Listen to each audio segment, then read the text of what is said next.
Hi guys, it's me CK. So another day, another bake na naman tayo. So samahan niyo pala akong gawin tong portrait cake na fondant ni Apex yon. Thank you nga pala ba sa pagtitiwala sa pagpapagawa nito ulit. So share ko lang naman, so yung unang-unang ginawa kong ganitong portrait cake, paggawa rin ni Bash para kay Apex. So yun, nung bandang 2021 ata yun. So yun, nag-viral siya sa TikTok and sa Instagram. So yun, hindi ko ina-expect. Tapos after that, sunod-sunod na yung nagpapagawa sa akin ng portrait cake. Ayun, kasi siguro na-amaze sila na first time nila makakita na yun nga, parang pinipaint sa fondant yung portrait na ganito noon. Pero ngayon marami na rin gumagawa nito. Actually, na first time na tinanong ako ni Bash kung sabi niya, kaya mo bang gawin yung face na ganito sa cake? Parang super hesitant akong tanggapin kasi hindi ko sure kung kaya ko ba talaga. And then, ayun, ang dami ko ring orders nung panahon na yun. So, parang medyo sanay na sanay talaga ako gumawa. And then, sinubukan ko lang naman and then, boom, ayun, the rest is history.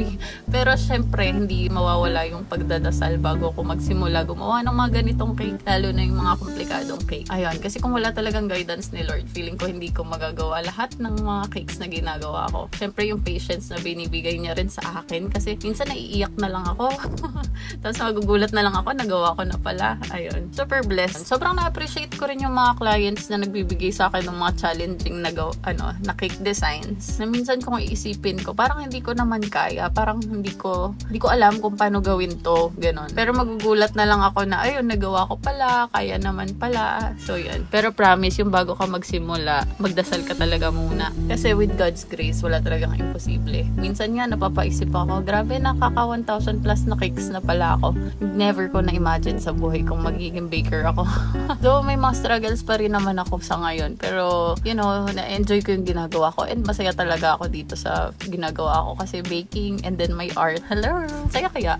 So, yung sa paggawa naman ng fondant na portrait, nag-print out muna ako ng gusto kong actual size nung ilalagay ko sa cake. Kasi hindi, sa totoo lang, hindi ako kasing gifted nung iba na painter na kaya nilang mag-freehand ng pagpipaint ng mukha, yung ganyan. Actually, ako matyaga.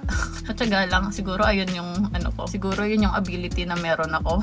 From the cutout, kinukuha ko yung size ng mukha niya, ng mata, ng tenga, ayan, ng iba't ibang parts pa. And then, kinakabit ko muna yung mga naka-emboss and then yun, biniblend ko ng maayos before siya matuyo and then painting na pag nalagay ko na lahat. So sa pagpe-paint, ayan, sinusundan ko lang naman yung guide na sinusundan, ayan, kung saan yung mga shade and dapat kong lagyan. Actually, natapos ko na to and sinend ko kay Bash yung picture pero meron siyang pinabago sa akin. So yun, kahit nakabox na, inayos ko pa rin. Syempre, ayaw natin ma-disappoint yung client natin. Kahit naman ako nung una, medyo napapansin ko na may off pero hindi ko siya mabago. So sinend ko sa kanya yung picture. So, ayan, pinalitan ko and then sinundan ko kasi yung shading kaso medyo madilim pala. So, ayan, pinalitan ko and then, tara, here's the result. May mga ibang kilala na rin pala ako nagawa ng portrait cake na ganito tulad ni Big Boy Cheng at saka CLR. Yan lang naman. So, ayan, happy birthday ulit Apex and thank you so much Bash sa walang sawang pagsuporta. Like, comment, and share and follow nyo na rin ako if you want to see more cake videos like this. Ayan lang. Bye! Share lang!